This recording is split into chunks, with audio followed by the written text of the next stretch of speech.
घर संपत्ति पाई भौणी को निस्तुक माड़ मारी गुरुतर आहत कला भाई। न्याय अपेक्षा बसी रही भौणी।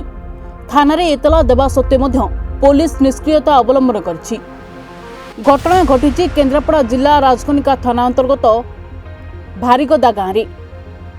से ग्रामर रेणुका मलिकों मां सुहासिनी मलिकों एतला अनुଯାयी सरकारी इंदिरा आवास घर को केन्द्र करी भाई गौरांग मलिकों सह पारिवारिक कलह लगी रही।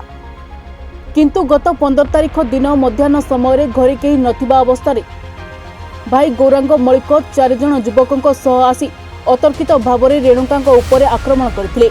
एने राजकनिका थाना रे अभियोग पर पुलिस दोषी मानक विरुद्ध में कौन कार्यानुष्ठान ग्रहण करनथिबा अभियोग आसीछि। सेपटे राजकनिका थाना अधिकारी कौन प्रतिक्रिया मिल पारि नाही। परिचय देले ना कोन आपनर घर कोन हे जे घटना कोन हे इंद्राव से पाई घर परिचय दान परिचय करी से भाई जोरदार से करी मो पाल को नोच मो तो अबे परिचय सूज मो दस जाई दी जन रहबा से लो मानी बारे तो लोग पांच जन मिसी बेसी गौरांग मळी की सतेबीर मान भगवती ए माने मिसिकी मते मारी करे कबाट देगी जो साबुल पार मु ताना को गनी 9 मास जाक जाईची पुलिस को कहूँ जा मुझे एवं कही मत विदा करदे लास्ट जमी माड़ कहीं मो पटक फेरनी जाकि सार को देखे मुझे बेपार दूसरी सार को तू जा तू रेस्ट नहीं भल सार आम आसिले आईआईसी मीनू मैडम मत दी जन कहले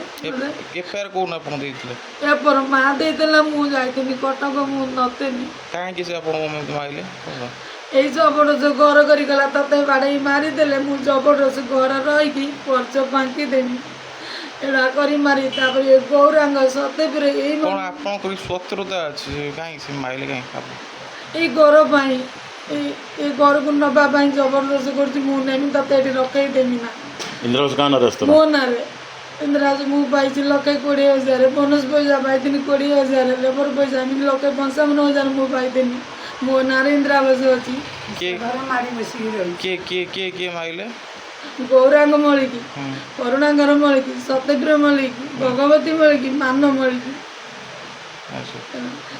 सतेबीर को जिते पैसा नागू मुदेमी मु चाकरी कर चिंता ना पैसा डर ना सब गौरांग मली एड़ी मोटा साबुल दे आसी घर भर बसीगले 5 जन जाक 5 जन को जन को मो पो को धरी मो पाक आसी 4 जन 2 जन गोटे जेन्ट्स 2टा लेडीज मत धरी पकड़े मोर उपाय ना पार जमी मईसी भाया पार बाड़ा मो जो मो मुंड उपर गोटे पार बसला फाटिगला मुझे किसी कहीपर ना घटना कौ दिन घटल मो 2टा बेले खरा बेले टाइम 15 तारिख दिन आज्ञा सोमवार दिन 15 तारिख दिन थाना वाला कौन कहते थाना वाला को जाकि मुझे देखा करी तो मैं फुल रेस्ट लिया तापर भी तुम रेस्ट नहीं सारे बुझा मुझे आपन को 9 मास चली चलिकी 30 थर थाना को जाइए आप मोर कौन विचार कले आज मोर कौन थी कहला ना रेस्ट नहीं सार मुझे तथा यही यही भाया परिस्थिति मुझे आई पार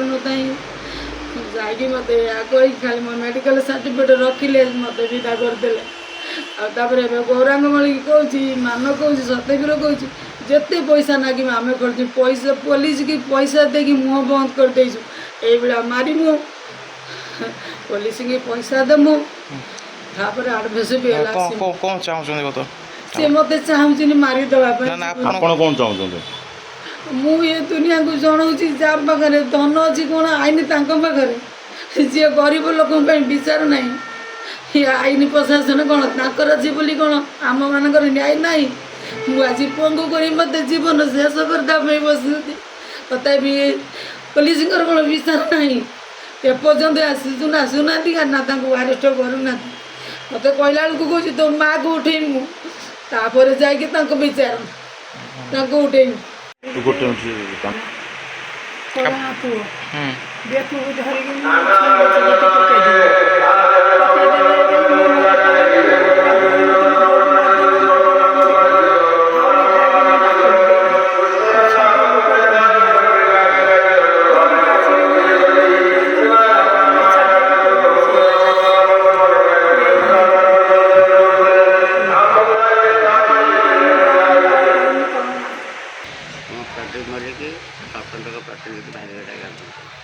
ଆମ ପଞ୍ଚାୟତରେ ଗୋଟେ କ'ଣ ଗଣ୍ଡଗୋଳ ହେଇଛି ପାରିବାରିକ କଳହ କ'ଣ କହିବେନି? ସେ ପାରିବାରିକ କଳହ ଆଜିକୁ 9 ମାସ ହେଲା ଚାଲିଛି। ଏଟାକୁ ବିଭିନ୍ନ ରାଜନୈତିକ ଦଳ ତା ଭିତରେ ପଶିକି ଭାଇ ଭଉଣୀଙ୍କ ସମ୍ପର୍କକୁ ଏକତ୍ର କଳୁଷିତ କଲେ। ଥାନାରେ ଏଫଆଇଆର 6-7 ଥର ଏଫଆଇଆର ଦିଆଯାଇଛି ମୋ ଜାଣିବା ଭିତରେ। ଥାନା କିଛି ପ୍ରତିକ୍ରିୟା ନେଇନାହାନ୍ତି। ଏବେ ଏ ଗୋଟେ କ'ଣ ଛୋଟିଆ କଥା ଚିନ୍ତା କରି ବାଡ଼ିକି একদম ମରଣାନ୍ତକ ଆକ୍ରମଣଟାକୁ କରୁଛନ୍ତି। ମାଆ ଝିଅ 2 ଜଣ ଅଛନ୍ତି। ସମୟ 12ଟା ଭିତରେ ଗଣ୍ଡଗୋଳଟା ହେଇଛି।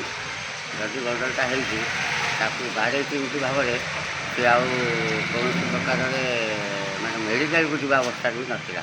ତାକୁ ମୁଁ ନେଇ ହଠାତ୍ ମେଡ଼ିକାଲରେ ଆଡ଼ମିସନ୍ କରେଇ ତାଙ୍କୁ ଟ୍ରିଟମେଣ୍ଟ କରି ମୁଁ କଟକ ପଠେଇଲି। ତାର ସେନ୍ସ ବି ନଥିଲା। କଟକରୁ ଆସିଲା ପରେ ଥାନାରେ ଏଫଆଇଆର ଦେଇଛନ୍ତି। ଏପର୍ଯ୍ୟନ୍ତ ପୋଲିସର ପ୍ରତିକ୍ରିୟା କିଛି ନାହିଁ। ଆସାମୀ ଯେଉଁମାନେ ମାରିଛନ୍ତି ସେମାନେ ଖୋଲାମେଲା ଭାବରେ ବୁଲୁଛନ୍ତି ଏବଂ ସେକେଣ୍ଡ ମଧ୍ୟ ଦେଉଛନ୍ତି। ତେଣୁ ଆମେ ଟିକେ ପୋଲିସ ଷ୍ଟେସନକୁ ବା ପୋଲିସ ବା ତାଙ୍କୁ କର୍ତ୍ତୃପକ୍ଷଙ୍କୁ ଅନୁରୋଧ କରୁଛୁ ତୁରନ୍ତ ଆସାମୀକୁ ଆରେଷ୍ଟ କରାହେଉ। ଆପଣ ଯାଇଥିଲେ ଥାନାକୁ ଯାଇଥିଲେ ସରପଞ୍ଚ ହିସାବରେ? ହଁ, ମୁଁ ଯାଇକି ତାଙ୍କୁ ଦେଖା କରି କହିକି ଆସିଥିଲି। ଆଇନ ତା ଅନୁସାରେ କାର୍ଯ୍ୟାନୁଷ୍ଠାନ କରୁଛି।